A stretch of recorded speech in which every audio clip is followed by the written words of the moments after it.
아멘. 할렐루야. 고백합시다. 이것도 행하고 저것도 버리지 말라. 아멘. 이것도 행하고 저것도 버리지 말아라. 자, 오늘 37절은 이렇게 시작합니다.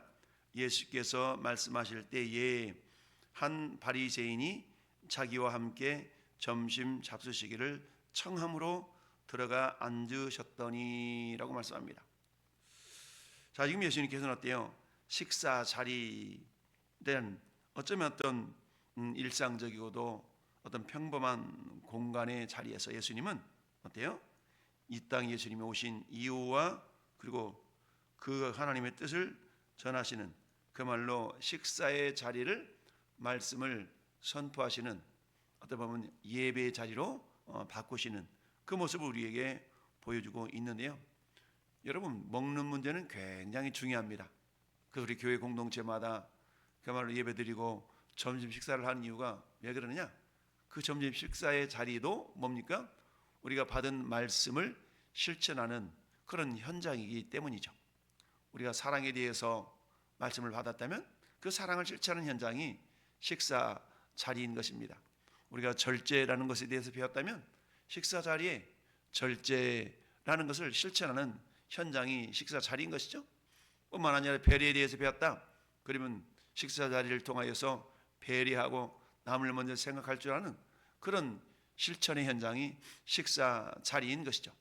마찬가지로 어떤 분 예수님께서 회당에서 말씀을 전하셨을 터인데 그 말씀을 전해 들은 바리새인이 우리말로 은혜를 받은 겁니다. 그 은혜를 받으면 어때요? 사람이 뭔가를 막 주고 싶고 섬기고 싶고 헌신하고 싶고 보답하고 싶고 이게 인지상정이지 않습니까? 예수님 당시에 바리새인들도 역시 마찬가지입니다. 예수님 말씀에 은혜를 받았든지 어쨌든 예수님을 향하여서 그야말로 함께 식사 자리에 나오시도록 청하였다라고 말씀합니다. 그런데 여기서 말하는 청함으로라는 단어는 소위 말해서 미완료라는 시제의 형식을 취하고 있는데요. 미완료라는 얘기는 한번 동작이 이루어지는 것이 아니라 반복적인 동작을 나타낼 때 미완료라고 표현합니다.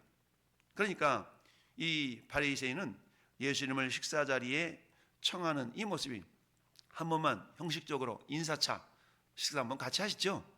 우리 왜 그러지 않습니까? 우리 밥 한번 같이 보고 이런 얘기 하죠. 인사치레로 그래 언제 한번 밥 한번 먹지? 우리 이렇게 대답을 합니다.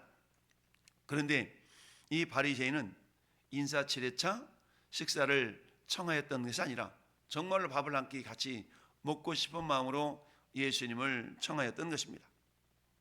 그래서 청함으로라는 그런 단어가 미완료 시제로 표현되어 있는데요. 계속해서 청했다라는 얘기입니다. 그러니까 예수님은 어때요?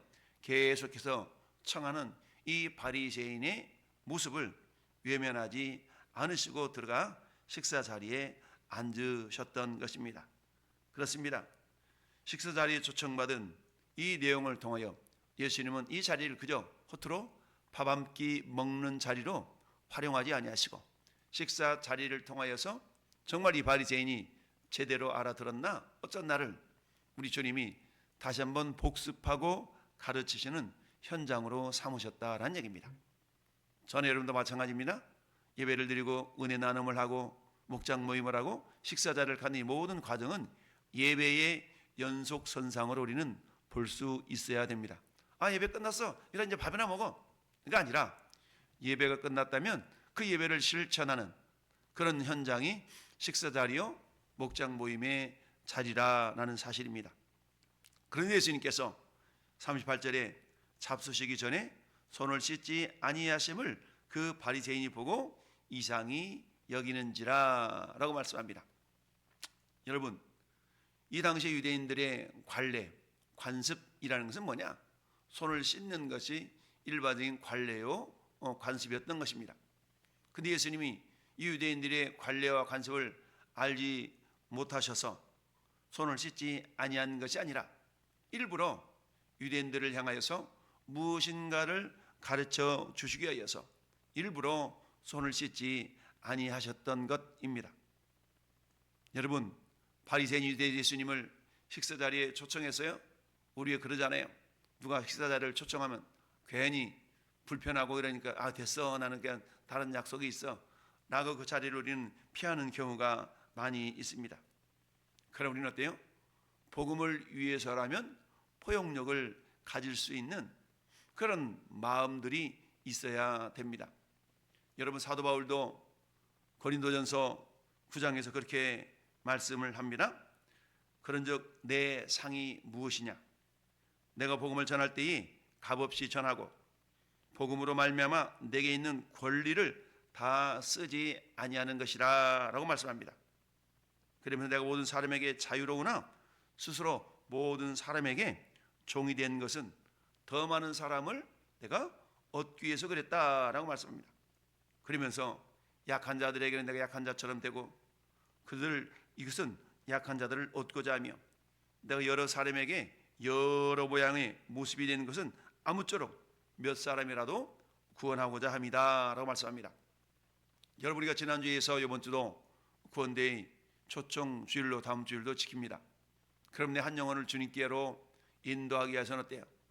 저 사람 삶의 모습이 내 삶과 안 어울려. 저 사람은 제외. 이 사람은 조금 그런 것 같은데 이 사람하고 내가 좀 어울리기가 좀 그래. 이 사람도 제외. 이래버린다고 우리는 그 누구도 전도하기가 쉽지 않습니다. 여러분 어떤 자든 강한 자든 약한 자든 부한 자든 가난한 자든 우리 주님은 모든 사람이 구원받기를 원하시는 것이 주님의 마음이죠. 그렇다면 우리가 어때요? 외적인 모습으로 환경적인 모습으로 여러 가지 조건적인 모습으로 이 사람 빼고 저 사람은 안 되고 이런 식으로 우리가 전도를 골라서 한다면 우리 하나님의 마음에 합당하지 않는 모습이다라는 얘기죠.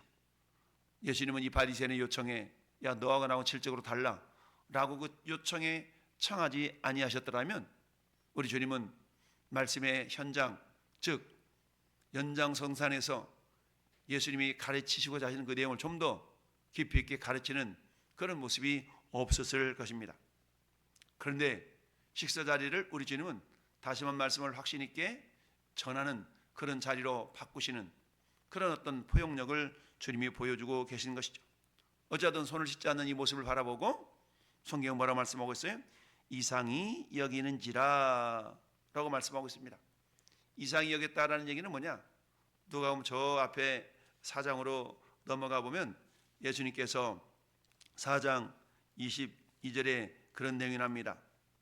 예수께서 안식일에 늘 하시던 대로 성경을 읽고 서시면서 주의 성령이 내게 임하셨으니 가난한 자에게 복음을 전하게 하시고 내게 기름을 부으시고 나를 보내사 포로된 자에게 자유를 눈먼 자에게 다시 보게 함을 전파하시며 눌린 자를 자유롭게 하시고 주의 은혜의 해를 전파하게 하려 하심이라 라고 말씀하시면서 이 글이 오늘 너희 귀에 응하였다 이렇게 말씀하시니까 이 당시에 그 말씀을 듣는 사람들이 놀랍게 여기면서 야, 이 사람은 목수의 아들 아니야? 요셉의 아들 아니야? 라고 하면서 놀랍다 놀랐다 라는 건 놀라다라는 단어가 오늘 본문에 있어서 이상히 여기다 라는 단어와 같은 단어입니다. 그러니까 지금 바리새인들은 예수님이 식사 자리에서 손을 씻지 않는 모습을 보고 왜 손 안 씻는데? 이게 이 정도가 아니라 세상에 손을 씻지 않는단 말이야?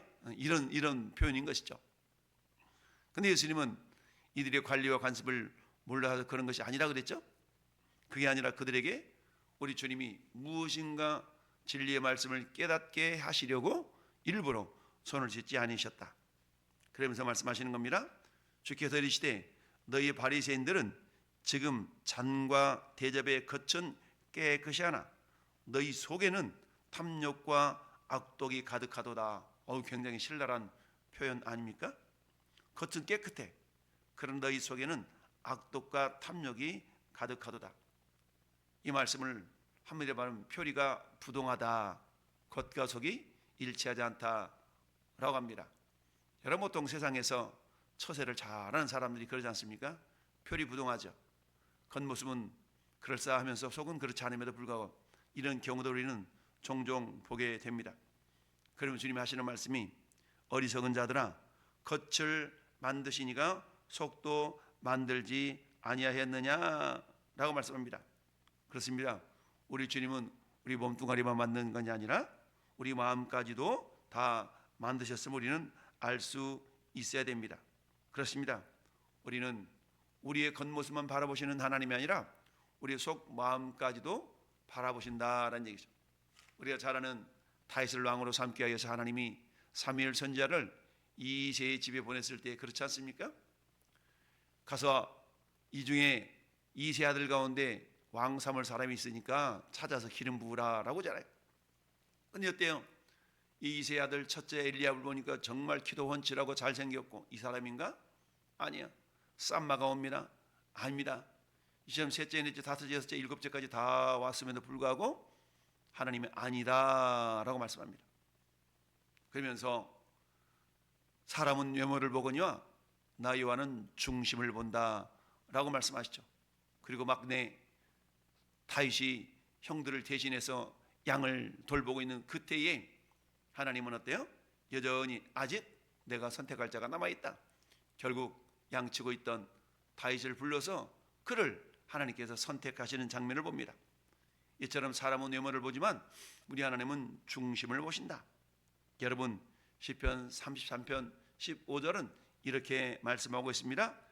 그는 그들 모두의 마음을 지으시며 그들이 하는 일을 굽어 살피시는 이시로다. 우리 하나님은 어때요? 모든 사람들의 마음을 지으셨어요. 그 마음을 지으신 것뿐만 아니라 행동까지도 다 살펴보신다라는 얘기입니다. 여러분 다윗이 아들 솔로몬에게 이제 왕위를 이어주면서 부탁했던 내용의 말씀이 역대상 28장에 나오는데요. 28장 9절에 내 아들 솔로몬아 너는 내 아버지 하나님을 알고 온전한 마음과 기쁜 뜻으로 섬길지어다. 온전한 마음과 기쁜 뜻으로 섬겨라. 겉모습만 그럴싸하게 그러지 말고 마음을 다 들여서 섬기라는 얘기입니다. 왜냐? 여호와께서는 모든 마음을 감찰하사 모든 의도를 아시나니 라고 말씀하고 있습니다. 우리 하나님은 우리 모든 마음을 감찰하시고 모든 의도를 아시는 하나님이시다라는 사실입니다. 그렇습니다.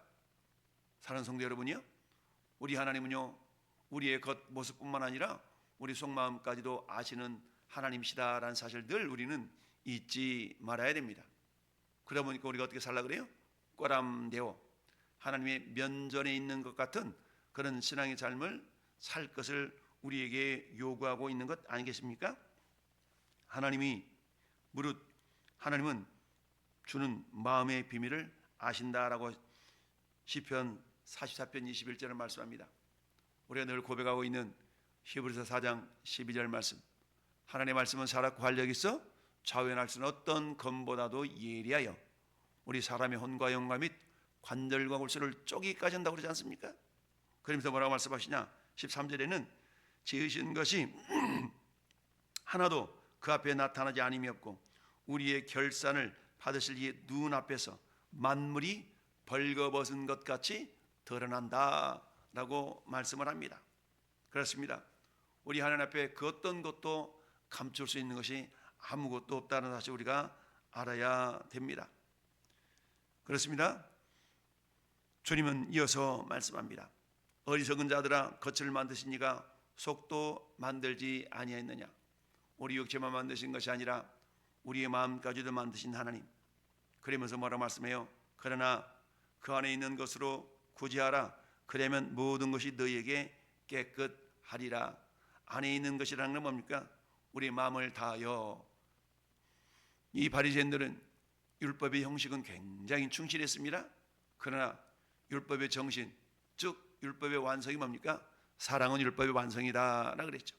그러니까 사람을 대할 때 형식만 바라보고 사람을 대했던 그들을 우리 주님은 교훈하시기 위하여서 오늘 식사 자리에 청하였고 일부러 손을 씻지 않는 상태로 그들 앞에 섰던 것이죠. 그러면서 뭐라 말씀합니까?